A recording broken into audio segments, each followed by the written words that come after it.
Coach, back in action tomorrow night. What can you tell us about Fairfield and the way they like to play?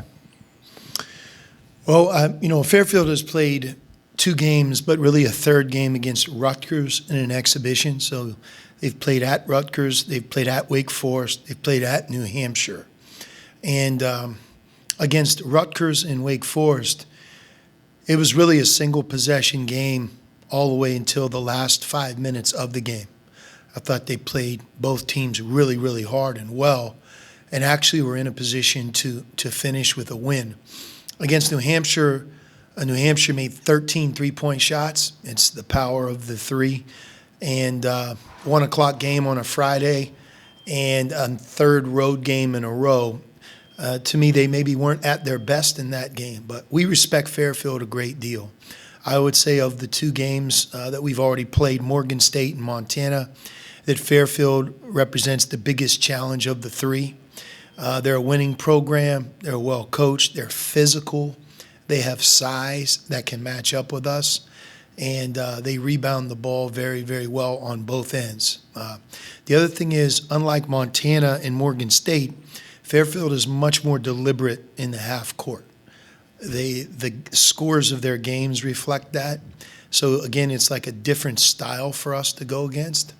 And, for us, 9 p.m. game tomorrow night on a Tuesday night, our guys have to be really, really ready. And we have to have high energy. We have to, again, so much of November is, are we improving? Are individual players improving? And my hope is that we carry that into tomorrow night's game against Fairfield. You mentioned the late start, and obviously, you've got a marquee game later in the week right after this. What's going to be most important on Tuesday night for you to get this game?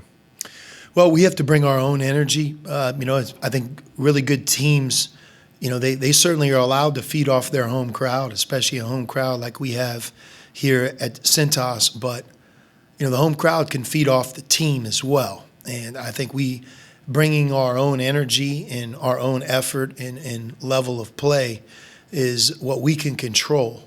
And the atmosphere will take care of itself. But the start time, we're going to play games as early as 11 a.m. this year. Away at home, we're going to play games in a Pacific time zone as early as next week, right? And we're going to play a game at 9 p.m., which is very, very late. So that's part of the quest of being a really good team.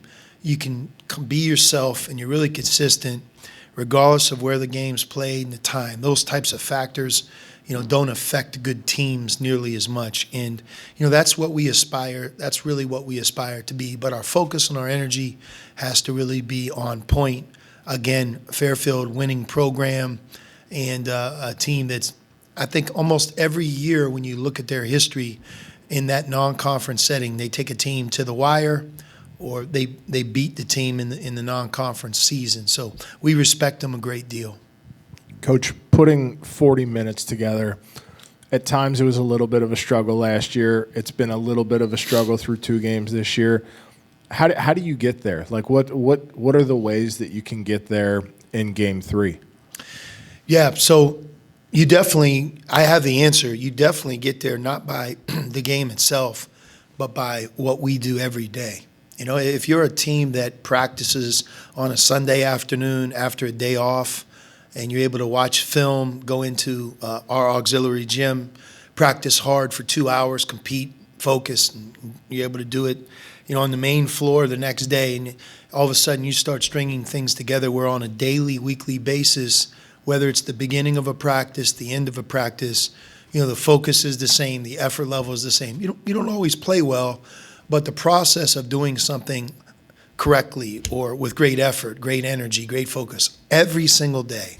That's all of a sudden what starts to carry into a team so that the game, regardless of where the game's played, some of the factors we just mentioned, it just kind of takes care of itself. That's what that's who you are. And, in my 8 months here as the coach, I think in our best attempt as a new staff and then in fairness to our group, we have to be together a little bit longer to get some of that carryover. But I do believe that we have sustained our effort and played harder with more energy almost every game out. Going back to our scrimmage, exhibition game, game one, game two, I think we've seen improvement. We've seen, maybe two halves or more effort in the second half, but we're working on it. I think your question is a fair one, and it's something that we can't compromise. Effort, concentration for 40 minutes, that's what's going to be required, especially with the schedule that we're playing.